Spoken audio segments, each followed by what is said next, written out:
రామనగర్ చెప్పారు తప్ప ఉందండి. నేను ఎవరు చెప్తానండి వాల్తేరు గారు, ఇక్కడ ఎందుకు సినిమా ఇండస్ట్రీకి ఇంత బ్యాడ్ ఎందుకు వచ్చిందంటే గతంలో పవన్ కళ్యాణ్ గారు ఏం మాట్లాడారు, మా హీరోలందరూ పిలిపించి జగన్మోహన్ రెడ్డి గారు ఉండి పొరుగుతంలో పెట్టించారని.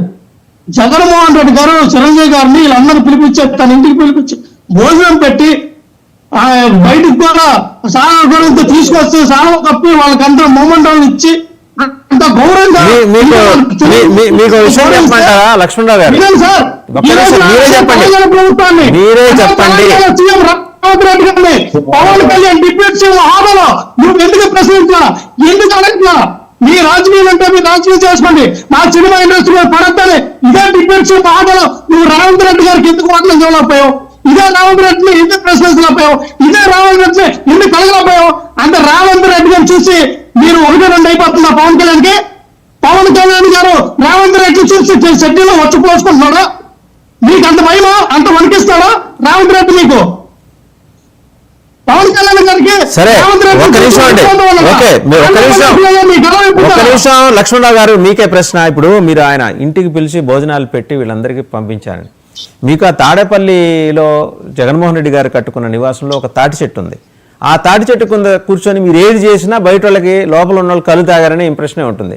ఆ తాటి చెట్టు కొట్టేయిస్తే లోపల ఏదైనా మంచి జరిగితే మంచి అనేది కనిపిస్తుంది, అదేదో చూసుకోండి.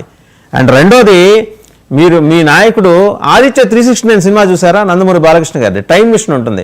ఆయన గతంలో వెళ్ళిపోయి అందులోంచి బయటకు రావట్లా. నేను ఇంకా చీఫ్ మినిస్టర్ అనుకుంటున్నారు. వచ్చిన సమస్య అది. అక్కడ మీరు కరెక్షన్ మెకానిజం నాయకుడి దగ్గర ఉంది.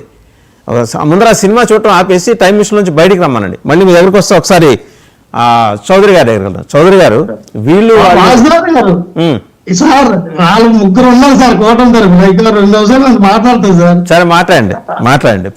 మిమ్మల్ని ఎందుకు కాదు,